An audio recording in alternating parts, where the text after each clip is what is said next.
வணக்கம். வெளியில் குளிர் உள்ளே இருந்த ஒரு வீடியோ பார்த்தேன். உண்மையில் மனசு வலிக்குது. எப்போவுமே சிங்கள அரசாங்கமும் சரி, சிங்கள பேரினவாத அதிகாரிகளோ போலீஸோ இராணுவமோ நாங்கள் தமிழ் மக்களுக்கு எதிராகத்தான் நடப்போம் என்ற ஒரு இதேச்ச செயலை எப்போ பார்த்தாலும் வெளிப்படுத்தி கொண்டு தான் இருக்கணும். ஏனென்று சொன்னால், இன்றைக்கு பார்த்தீங்களென்று சொன்னால், இப்போ நேற்று முந்தின நாள் நடந்திருக்கு. தையிட்டியில் அடிச்சு இழுத்து போலீஸ் ஜீப்பில் ஏற்றுறீங்க. இதே தம்பிக்கதர் மாதிரி புத்தர பிக்குகளுக்கு நீதிமன்றம் பிடியான விட்டாலும் உங்களால் பிடிக்க முடியாமல் இருக்குது. அப்போ தமிழர்கள் நாங்கள் நாதியற்ற இனம்ன்றதை நீங்கள் திருப்பி உறுதிப்படுத்துறீங்க. நாங்களும் ஒரு முப்பாடுகளை கொண்டு தன்மானத்தோடு தைரியமாக ஆண்ட இனம்.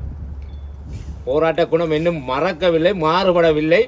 ஆனால் அதின் வியூ தான் மாறி இருக்கு. இப்போ அரசியல் செய்யணும். எங்களுடைய மக்கள் வேண்டாம், இழப்புகள் வேண்டாம், நாங்கள் எல்லாத்தையும் மறந்து இந்த அரசாங்கத்தை நம்பி வாழ்கிறோம் என்பதை முதலில் இந்த அரசாங்கம் புரிந்து கொள்ள வேண்டும். கொஞ்ச நெஞ்ச இழப்பில்லை. முள்ளிவாய்க்காலில் லட்சக்கணக்கான எங்கள் மக்களை கொன்று குவித்த போது கொடூரமாக தடை செய்யப்பட்ட குண்டுகளை போட்டெல்லாம் கொண்டீர்கள். அதை நாங்கள் மறக்கவில்லை. ஆனால் நாங்கள் சமூகத்தோடு ஒத்து வாழ ஆசைப்படுகிறோம். நாங்கள் சகோதரமாக இனமாக ஒரு சிங்கள மக்களையும் நேசிக்கிறோம். நாங்கள் வாழும் முஸ்லீம் மக்களாக இருந்தாலும் சரி, நாங்களாக இருந்தாலும் சரி, தமிழ் பேசுபவர்கள் தமிழர்கள் என்ற ஒற்றை குடையின் எங்களுக்கான ஒரு நியாயமான நீதியை தான் வேண்டி நிற்கிறோமே தவிர எந்த அரசாங்கத்துக்கும் எதிரானவர்களோ இல்லை சிங்கள மக்களுக்கு எதிரானவர்களோ நாங்கள் கிடையாது. ஆகவே புரிந்து கொள்ளுங்க.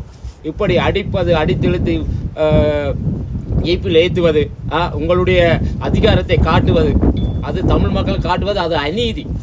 உங்களுடைய அதிகாரபூர்வமான செயல்பாடுகள் மீண்டும் ஒரு பிரச்சனையையும் மக்களுக்கான ஒரு வன்மத்தையும் உருவாக்கும் என்பதில் எந்த மாற்று கருத்தும் கிடையாது. ஆகவே புரிந்து கொள்ளுங்க. இந்த அரசாங்கத்தை நாங்கள் நம்புகிறோம். எவ்வளவு இழப்பின் மத்தியிலும் நீங்கள் என்று உண்மையாகவே இயற்கை பேரழிவு வந்தது. எங்களுடைய மக்கள் எல்லோரும், நாங்கள் உட்பட எல்லோரும் அரசாங்கத்துக்கு பணம் கொடுத்தார்கள்.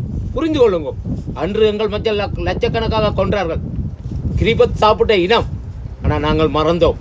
சகோதர இனம். அன்று ஆளுகின்ற அரசாங்கமும் சரி, அங்கு ஆட்சி அமைத்தவர்கள், ஆட்சி செய்தவர்கள், அவர்களுடைய தவறு என்று நாங்கள் சிங்கள மக்களை சகோதரமாக இன்று வரை நேசிக்கிறோம். புரிந்து கொள்ளுங்க. எங்களுடைய இனத்தை அடிப்பது, நீங்கள் உங்களுடைய அதிகார வர்க்கத்தை உறுதிப்படுத்துவது, மீண்டும் ஒரு யுத்தத்தை நாட்டில் உருவாக்குவதோ, மீண்டும் ஒரு இனக்கலவரத்தை உருவாக்குவதோ அது எங்களுடைய நோக்கமோ இல்லை, வாழுகின்ற மக்களோ அதை விரும்பவில்லை.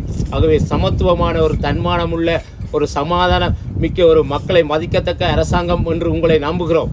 ஆகவே புரிந்து கொண்டு நடந்து கொள்ளுங்கள். நன்றி.